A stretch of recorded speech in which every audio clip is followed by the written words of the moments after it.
পূর্ব বর্ধমানের কানলায় ভয়াবহ পথ দুর্ঘটনা।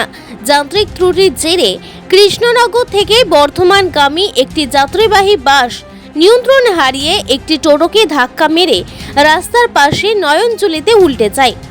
মর্মান্তিক এই ঘটনায় মৃত্যু হয়েছে এক টোটো যাত্রীর, আহত হয়েছেন আরও দুজন।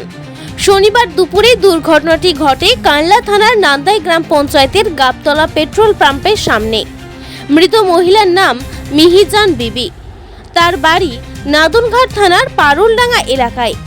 আহত আজমিরা খাতুন এবং শাহারু বিবিকে দ্রুত কানলা মহকুমা হাসপাতালে নিয়ে যাওয়া হয়, সেখানে তাদের চিকিৎসা চলছে। কিভাবে হলো অ্যাক্সিডেন্ট? ওধার থেকে গাড়িটা আসছে, আচ্ছা, ঠিক আছে, আর আমি এধারে যাচ্ছি। আচ্ছা ওধার থেকে গাড়িটা এরকম ক্রস হয়ে আমার পেছনে লেগেছে পিছনে। আচ্ছা, কজন লেগেছে তোমার গাড়ি? প্রত্যক্ষদর্শী এবং বাসে থাকা যাত্রীদের দাবি, বাসটিতে কিছুক্ষণ ধরেই যান্ত্রিক ত্রুটি দেখা দিচ্ছিল। মাঝপথে বাস থামিয়ে তা মেরামতের চেষ্টাও করা হয়, কিন্তু কিছু দূর এগোতেই বাসটি আচমকা নিয়ন্ত্রণ হারিয়ে সামনে থাকা টোটোকে ধাক্কা মারে। এরপর রাস্তার পাশে নয়নজুলিতে উল্টে পড়ে বাসটি। স্থানীয়দের দাবি, নয়নজুলিতে পাট জাগ দেওয়া থাকায় বড়সড় প্রাণহানির হাত থেকে রক্ষা পান বাসের বহু যাত্রী। খবর পেয়ে ঘটনাস্থলে পৌঁছায় পুলিশ। দুর্ঘটনার প্রকৃত কারণ জানতে তদন্ত শুরু হয়েছে। এই ঘটনায় এলাকা জুড়ে ব্যাপক চাঞ্চল্যের সৃষ্টি হয়েছে। পুলিশ পুরো ঘটনা তদন্ত চালাচ্ছে। আমি দুর্গাপুরে যাচ্ছিলাম, এটা দুর্গাপুর যাওয়ার বাস আমার দিদি বাড়ি।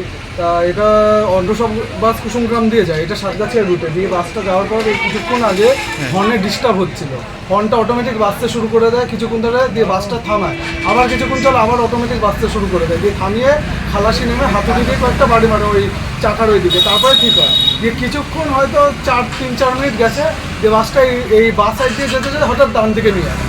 দিয়ে তারপরে ওইখান দিয়ে আমি দেখি, আমি ধারের পাশে ছিলাম, সিটের দিকে মানে জানলা ধারের দিকে, দিয়ে একটা টোটোকে ওই বাড়ি মারে, একটা ভ্যান ডাক্তারকে। দিয়ে তারপরে দেখি ছিটকে যায়, দিয়ে আমরা দেখি খালের দিকে যাচ্ছি, দেখি জল একদম আমাদের প্রায় সামনে, মনে হলো মৃত্যুর কাছে চলে এসেছে জল। দিয়ে বাসটা যেহেতু পুরোটা উল্টায়নি, কোনোরকমভাবে আমরা ওই সবাই বেরিয়ে এসে দেখি ইনার একদম মাথা ফেটে। আপনারা বাসে কতজন ছিলেন? প্রায় আমরা 50-60 জন তো ছিলাম। সবাই তখন ভয় নেমে তখন একদম মানে বললাম কি, মৃত্যু একদম চোখের সামনে দিয়ে। ভাবছি যে যদি জলটা ঢুকতে শুরু করে তাহলে হয়তো, আর যদি পুরো উল্টাতো তাহলে হয়তো বাসে দুর্ঘটনা হতো।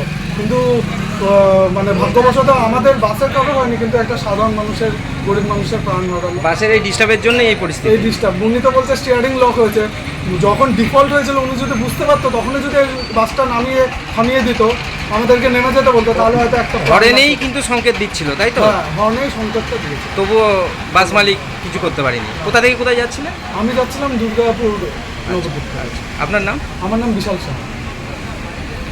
আর কি বলবো, আমি মরে যেতাম এতে বলছি। ধরো সবাই তো নিজের জীবন নিয়ে বেড়াচ্ছে, ভাগ্যিস একটা ছেলে নিচের থেকে কি আমাকে টেনে নিয়ে বার করলো, যে বসা লেগে। আপনি বাসের মধ্যেই ছিলেন, তাই তো? কোথায় যাচ্ছিলেন? আমি বেতুয়া গিয়েছিলাম বোনের ছেলেকে দিতে, আবার রিটার্ন ফিরে আসছিলাম। আপনার নাম? বেলা আচার্য। কোথায় যেতেন আপনি এই বাসে এখন? এখন এইচগঞ্জ যেতাম, মানে বর্ধমানে নেমে আবার টোটো ইয়েতে